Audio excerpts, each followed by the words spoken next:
여의도 맨션 구독자 여러분 안녕하십니까, 박정호입니다.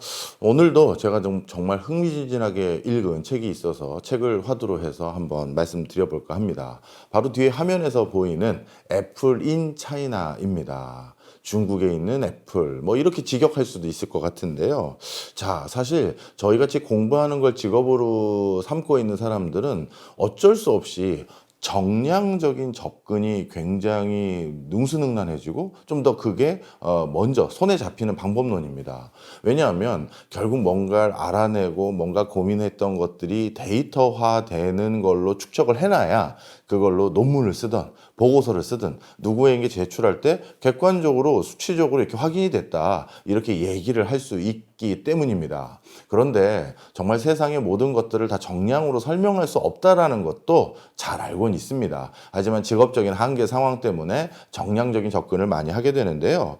그런데 실제는 어떨까? 그리고 이렇게 정량적인 결과가 나오게 된 이면은 어떨까? 이런 것들이 정말 궁금할 때가 많습니다. 그럴 때는 정성적인 면에 대해서 뭔가 벌충을 하고 보완을 해야 되는데, 이번 책은요, 중국이 이렇게 급부상했던 것들에 대한, 중국이 진짜 미국과 패권을 나란히 하고 지금 AI도 같이 겨루고 있고 빅테크 분야에서도 같이 겨루고 있고 이런 엄청난 기술 역량과 기술 혁신을 하는 그 원동력의 이면에 있었던 정성적인 부분을 정말 낱낱이 밝혀낸 책이 바로 애플 인 차이나가 아닌가, 이런 생각이 듭니다. 사실 정량적으로 보면 중국이 급성장했네요. 특히 어떤 파트에서 많이 성장했네요. 예산이 글로 많이 투여됐고 인력 투여도 거기에 많이 됐고 그것 때문에 그쪽 관련한 특허가 많이 나왔고, 이런 것들은 정량적으로 저희도 압니다. 그리고 정부의 정책 기조에 어떤 것들이 힘이 실려서 어떤 것이 법안화됐고 그것 때문에 어디에서 뭘 하고 있는 건지, 이런 것도 어떻게 보면 반은 정량적인 부분입니다. 그래서 이런 것들은 저희가 잘 정리해서 여의도 맨션에서 소개도 시켜드리고 타 방송에 나갈 때도 제가 많이 말씀을 드리는데요. 그런데 그 뒤에서 다들 조직 생활 해보시고 회사 생활 해보셔서 아시지 않습니까? 회사에서 뭔가를 하겠다라고 결정이 나면 그거는 여러 과정의 타협의 산물이기도 하고 합리성의 결과물이라기보다는 때로는 돌출적이고 또는 감성적이고 감정적인 결과가 일부 섞이기도 한, 아니면 여러 시행착오 끝에 어쩔 수 없이 선택했던 선택지인 경우도 많이 있습니다. 그래서 정성적인 거를 꼭 살펴봐야 정확한 맥락을 알 수가 있습니다. 자, 그런데 이런 것들을 간간히 해주는 금쪽 같은 책들이 있습니다. 이번에 애플 인 차이나가 그런 책이었습니다. 이 책의 저자는요, 저처럼 공부하는 걸 직업으로 하기보다는요, 말 그대로 언론인입니다. 저널리스트예요. 그런데 저널리스트답게 역시 취재를 하고 또 답사를 가고 그 다음에 인터뷰를 할 수 있는 그런 직업적인 소명을 갖고 그런 활동을 열심히 할 수가 있겠죠. 그런데 이 저자는요, 어떻게 보면 애플이 중국의 성장에 정말 어떤 영향을 미쳐왔는지 이 하나의 질문에 대해서 제대로 파악하기 위해서 애플의 전현직 직원 200여 명을 아주 심층 취재 인터뷰를 했고요. 뿐만 아니라 각종 사료적인 것들 또 모아가지고 정리하고, 그 다음에 실제 본인이 인터뷰한 게 아니라 그 당시 상황을 고증한다라고 해야 될까요? 이런 것들을 확인할 수 있는 것들은 전부 고스란히 넣어서 지금의 중국은요, 지금의 중국의 위상은요, 이거 애플이 만들어준 겁니다 라고 정말 저자로서 단언하고, 그리고 이게 결론입니다라고 주장하는 그런 책을 만들어냈습니다. 자, 좀 설명을 드려야 될 것 같은데요. 사실 지금 이 애플과 중국 이 두 가지를 결부시킨 이 결과물을 우리가 이해해야 될 시점은 지금 또다시 새로운 어떤 시장이 열리고 있는 AI, 휴머노이드 로봇, 그 다음에 자율주행, 이런 분야에서 미국과 중국이 이 시장에서 선두에 나서고자 또 뭔가 큰 교두보를 마련하고자 진짜 치열한 전쟁 아닌 전쟁을 벌이고 있습니다. 뿐만 아니라 미국과 중국은 IT를 기반으로 전 산업이 바뀌어가는 과정에서 거기에서 주도권을 놓치지 않기 위해서 정말 치열한 싸움을 하고 있습니다. 그렇다면 이 싸움의 승자가 누가 될 것인지, 그리고 이 싸움에서 지금 양쪽 진영이 어떤 것들을 가지고 있고 어떤 것들이 미진해 왔는지 이런 것들을 살펴보는 작업은 미래를 예측하고 전망하는데 꼭 필수적인 작업이라고 생각합니다. 그래서 우리가 과거를 통해서 미래를 진단하기 위한 작업들을 많이 하는데 바로 이런 시의성 또한 애플인 차이나를 통해서 제가 많이 얻을 수 있는데요.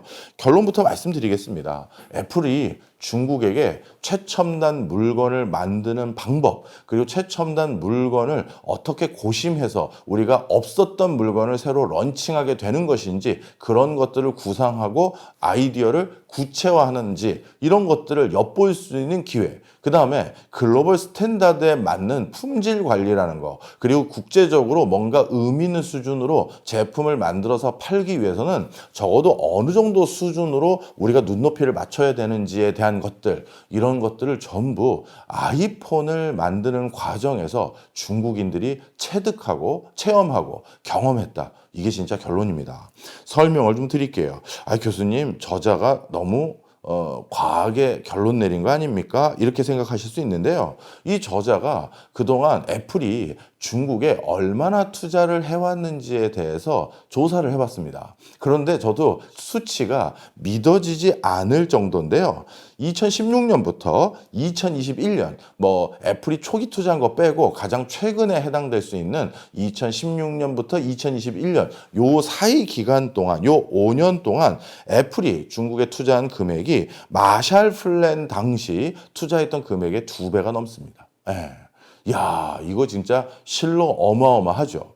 이 정도의 자금이 중국에 들어가서 시설 투자도 해주고 같이 물건을 만드는데 고심할 수 있는 기회도 제공해주고 그 다음에 실제 물건을 만드는 과정에서 돌출되는 변수들과 예상치 못한 문제점들이 확인되거든요. 그렇다면 그런 것들을 다시 수정 보완하기 위한 현장에서의 대응력, 현장에서의 어떤 회의 이런 것들이 필요한데 이런 것들은 같이 회의선상에 앉아 있다는 것만으로도 상당히 많은 학습 효과를 거둘 수 있는 게 사실입니다. 바로 그래서 애플이 지금 중국을 만든 어떻게 보면 초석이 됐다는 겁니다. 그런데요, 제가 이 책의 인터뷰 내용을 인터뷰라는 게 또 그렇지 않습니까? 도대체 누굴 만나서 인터뷰를 했느냐에 따라서 세상을 전혀 다르게 볼 수가 있어요. 예를 들어서 우리나라에서 최근 2, 3년 동안 전개됐던 흐름에 대해서 어느 쪽의 시각을 가진 사람을 만나서 인터뷰를 하느냐에 따라서 정말 정반대의 견해를 우리가 책으로 접하게 될 수도 있습니다. 그러면 오히려 더 큰 왜곡 아닌 왜곡이 발생할 수 있겠죠. 그런데 이건 소소한 얘기입니다만 이 책의 저자를 강하게 신뢰할 수밖에 없었던 이유가 하나 있는데요. 처음에 애플이 아이맥이라고 하는 애플의 옛날 데스크탑 형태의 컴퓨터를 만들었을 때 그걸 만들기 위해서 처음에 애플이 외주를 줄 생각을 처음에 하진 않았다고 합니다. 스티브 잡스 같은 경우는 내가 구상하고 내가 머릿속에 생각했던 이런 거를 외국에서 어떻게 만드냐, 그리고 다른 회사에 외주를 준다고 걔네들이 이걸 만들어 올 수가 없다, 내가 생각하는 이 정도 퀄리티가 안 나올 거다 해서 직접 제조 공장을 꾸려서 운영을 해 왔었습니다. 그런데 이게 이제 애플이 한동안 스티브 잡스도 자기 회사에서 자기가 쫓겨나고 그리고 돌아왔었을 때는 사실 애플의 위기일 때 돌아오지 않았습니까? 그런 상황에서 이 공장들을 꾸려나가고 자체적으로 거기에서 생산을 한다라는 건 자금적으로도 쉽지 않은 상황이 돼버린 상황에 스티브 잡스가 애플에 돌아왔습니다.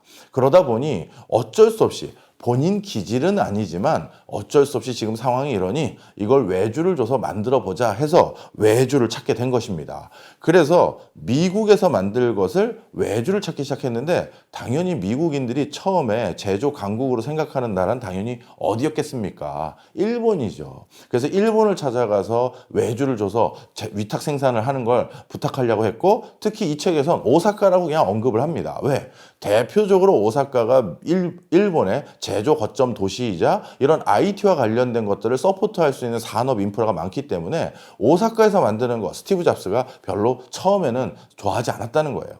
그런데 내부에서 미국 내에서 생산하기가 어려우니 오사카 문도 두들기고 이렇게 해서 일부 생산을 하려는 트라이를 하는데 역시 일본의 문제는 높은 인건비죠. 그래서 그 인건비와 그런 것들을 감당하면서 생산하는 건 쉽지 않은 상황이 됐고, 그래서 다시 그 다음 찾아갔던 게 의외로 어느 나라냐? 바로 우리나라입니다. 한국입니다. 더 정확하고 구체적으로 표현하자면 한국의 LG전자입니다.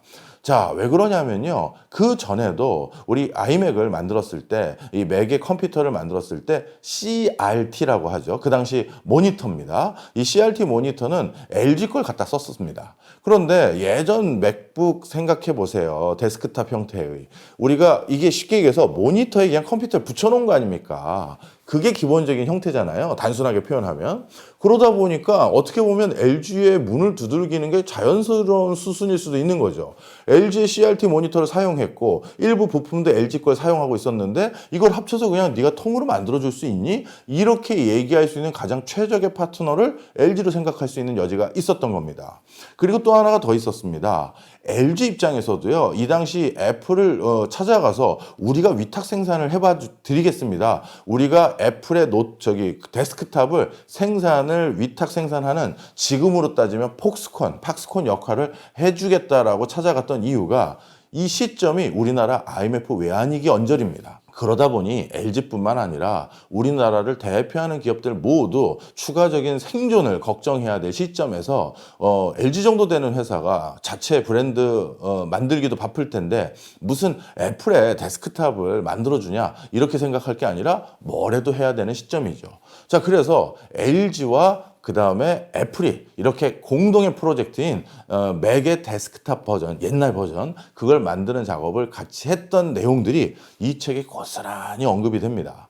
그런데 저도 해외 외서들 가끔 국내 번역 출간됐던 책들을 많이 보는데요. 그 과정에서 책의 신뢰도, 책에서 적어졌던 내용의 신뢰도가 확 훼손될 때가 언제냐 하면 바로 중간중간 한국의 사례를 기술할 때입니다. 보면요. 야, 이걸 우리나라 상황을 분석했다고 이렇게 쓴 거야? 야, 그럼 이 책의 저자는 앞에서 언급했던 네덜란드 사례, 벨기에 사례, 그 다음에 호주의 사례, 이것도 다 이 수준으로 언급된 거였어? 이렇게 생각을 하게 만들 정도로 우리나라 사정을 전혀 모르고 쓰거나 아니면 우리나라 사정에 대해서 잘못 이해하고 있는 대목들이 너무나도 많습니다.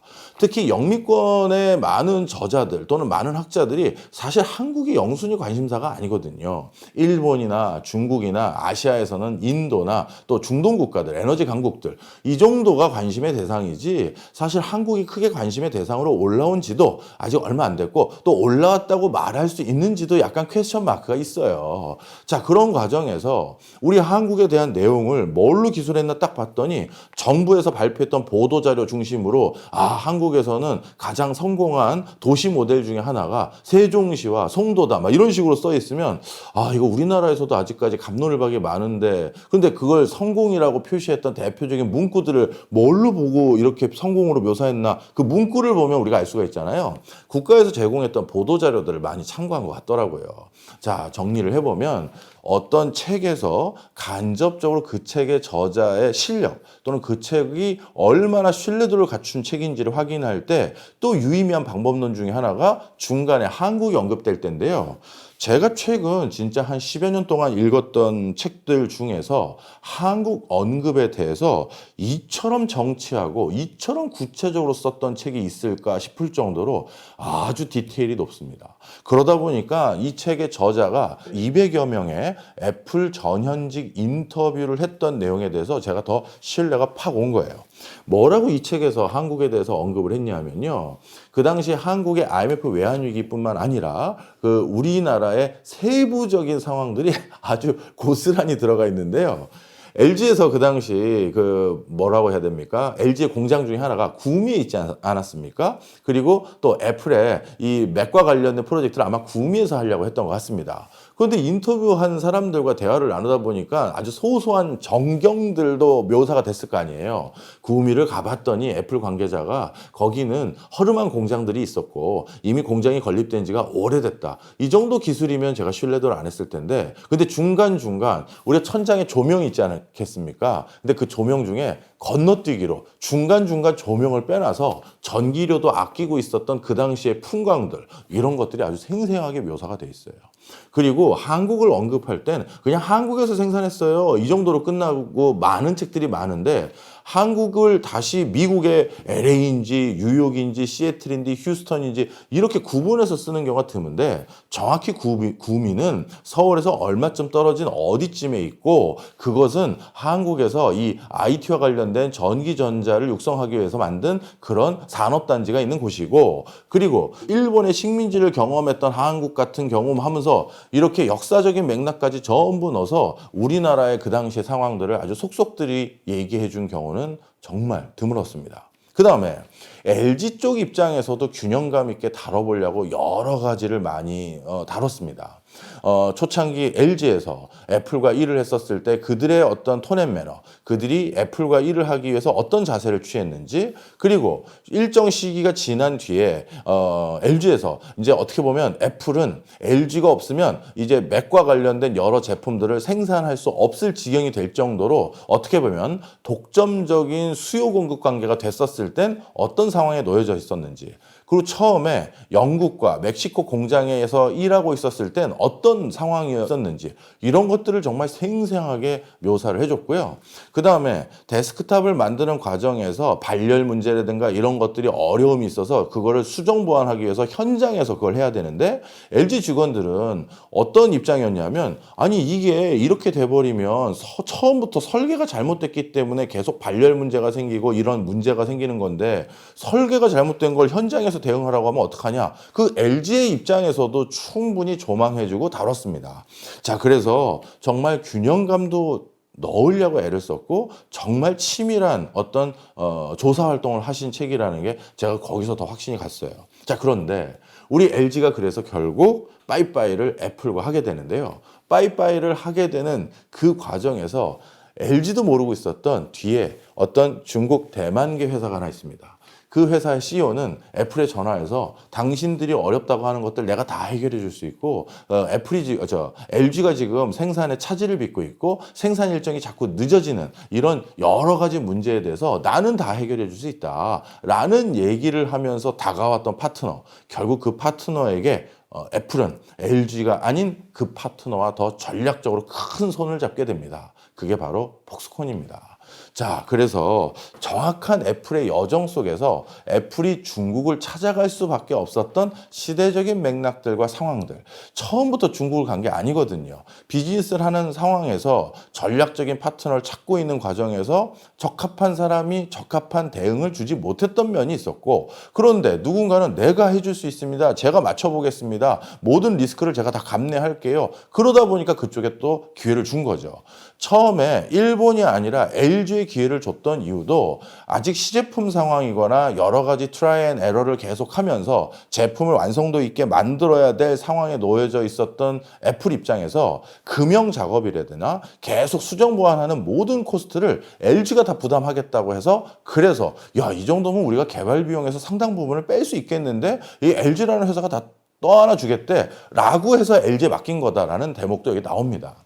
어찌 보면 우리는 이제 위기도 극복하고 글로벌 탑티어의 LG, 삼성 이런 회사들이 되고 싶은 마음에 어떻게 보면 애플에다가 좀 너무 숙이고 들어가는 게 아니라 우리가 요구할 건 요구하기 시작한 게 우리의 모습인데, 이제 밑에서 라이징 스타로 또 떠오르려고 했던 폭스콘은 저는 다 해드리겠습니다 라고 얘기를 하니까 애플 입장에선 또 그쪽에 손을 잡을 수밖에 없었던 것이죠. 그리고 대만에 이어서 이제 중국 가게 된 것입니다.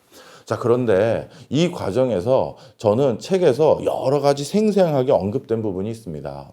처음에 그 설계가 잘못됐었을 때 이 애플이 추구하는 가치관은 뭐고, 그리고 생산을 담당했던 회사들이 입장들은 뭐였고, 그렇지만 이런 것들이 결국 글로벌 탑티어에 누구도 보지 못했던 제품들이 나왔을 때 어떤 흐름으로 이어지게 됐는지, 이런 것들을 보면서 정말 많은 성찰과 학습, 그리고 미국이라는 큰 시장에서 먹히려면 이 정도는 우리가 고민해야 되는구나라는 걸 저절로 알게 됐을 거다라는 생각이 이 책에 많이 들더라고요. 그리고 이 책 세부적으로 중국에게 결국 어떤 게 알려지게 됐고 또 중국인들이 그 애플을 만들었던 경험으로 지금 많은 것들을 할 수 있게 됐는지가 아주 소상히 언급이 되어 있습니다.